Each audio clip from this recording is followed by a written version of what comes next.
Welcome to Neil Reviews It Classics Kung Fu Theater. Neil reviews it. What is it? It's the thing that Neil reviews. Neil reviews it. That is, if he doesn't screw it up.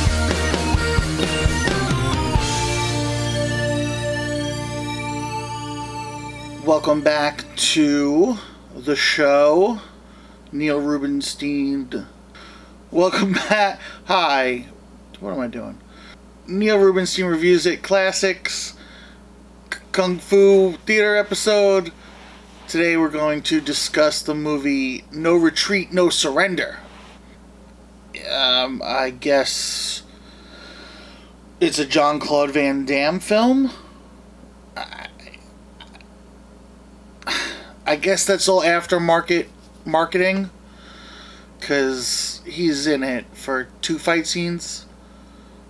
So he plays like an enforcer for some like weird mob syndicate, but he's not even at the second meeting. Like the second time we meet the thugs, he's not with them. So it's like, what's the point of this? He's only there the first time we meet the thugs and the last time we meet the thugs. The last time is a big battle, like a big confrontation.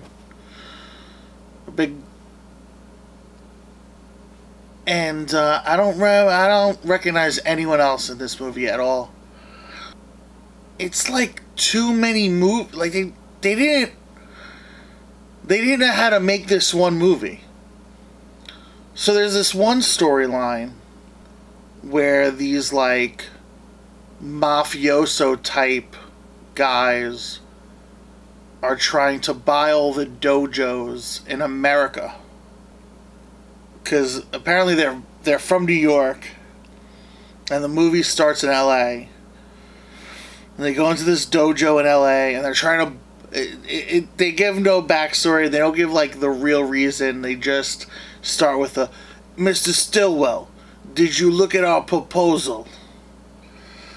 Mr. Stillwell turns down the offer for them to buy the dojo from them. Now what doesn't make sense is, in order to not sell the dojo, he just closes down the dojo and moves to Seattle. So it's like, well, what the, you might as well just sold him the dojo. You know what I mean? Your name's off the place. Get rid of, whatever. Alright. I don't know. I don't understand that part of it. He won't sell the dojo. They beat him up. Jean-Claude Van Damme. The fight scenes, there's just too few of them. The good fight scenes, there's the first fight scene. Then there's like some real terrible fight scenes with like teenagers, and there's like a dojo fight scene that's not great. There's one really good fight scene. There's one okay fight scene. The son ends up helping the dad. They fight together for a little bit. That's a cool fight scene. And then the big thing at the end was okay. With Jean-Claude Van Damme, it was okay. It was a little... There could have been more fight scenes, and it could have been better fight scenes. I thought the first fight scene was really good. The second one with the kid and his dad, that was okay too. I enjoyed it. I was like, yeah, get him, kick him, yeah. Oh, cool. So I was like the whole time. So they leave the dojo, they leave it, they go to Seattle, and now this second movie starts, where we meet the kid. Well, we met him in the first scene, but we find out, more about the kid. He's a huge Bruce Lee fan. He makes friends with the local guy. The local guy's already in some trouble with the local karate guys. So him and RJ, I think is the kid's name, they become fast friends. And then they have this like no retreat, no surrender handshake, which doesn't make any sense because they're constantly getting beat up and running away. They run from no retreat, no surrender. They run from everything. They're constantly running.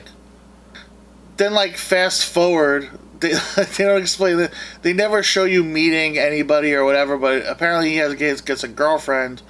The girlfriend is the little brother of the guy who owns the dojo. The guys who own the dojo are friends with the guys who hate the new buddy. It's just... Seriously, it would take 3 conversations. Not even. It would take 2 conversations for everything to be squashed. No one communicates. The fat guy bully who has a problem with the new friend, like, I have my reasons. They never... There's no reasons.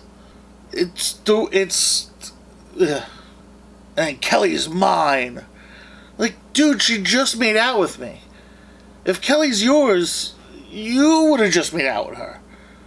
That's the other... I don't... So the kid runs away again. His whole thing is retreating and surrendering. But their hand, no retreat, no surrender. And then they run away together. It's the worst. The kid goes to Bruce Lee's grave in Seattle and prays for him to help him. Next thing we know, there's a training sequence. Bruce Lee's ghost answers his prayer, and now Bruce Lee is his sensei, and he learns Jeet Kune Do, or whatever it's called, from Bruce Lee. Okay. Meanwhile, back in the other movie, the mob guys, now they're in Seattle, and now they want to buy this guy, the girlfriend's older brother's dojo. They say you can't refuse. They end up like having a fight, like a sanctioned event, like in a ring, like a kickboxing event for the dojo. Like the mob's second choice was, fine, we'll fight you for it. What?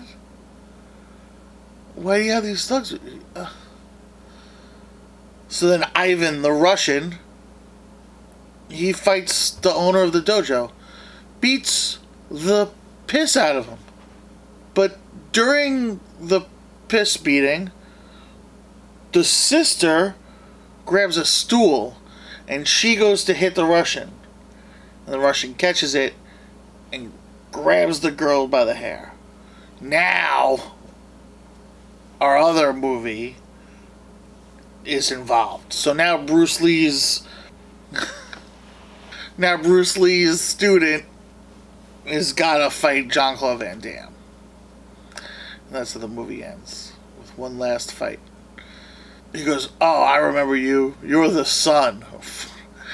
At no point during that first fight in the beginning of the movie did he pay any mind to the kid running over and going, Dad! He just left. I don't even think he looked back over his shoulder.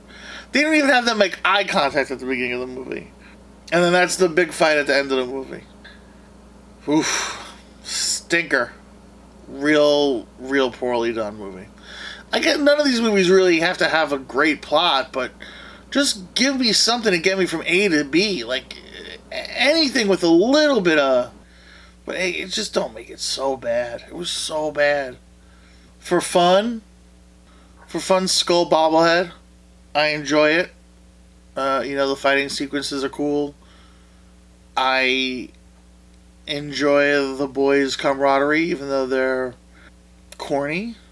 For story, it's, again, pile of clothes getting donated to Goodwill. If there was something below it, I would give it below it. It is awful. Thanks for watching. Please like, share, subscribe. 7 Inches Out. Podcast is back. Come see me live. You wanna abuse it? What is it?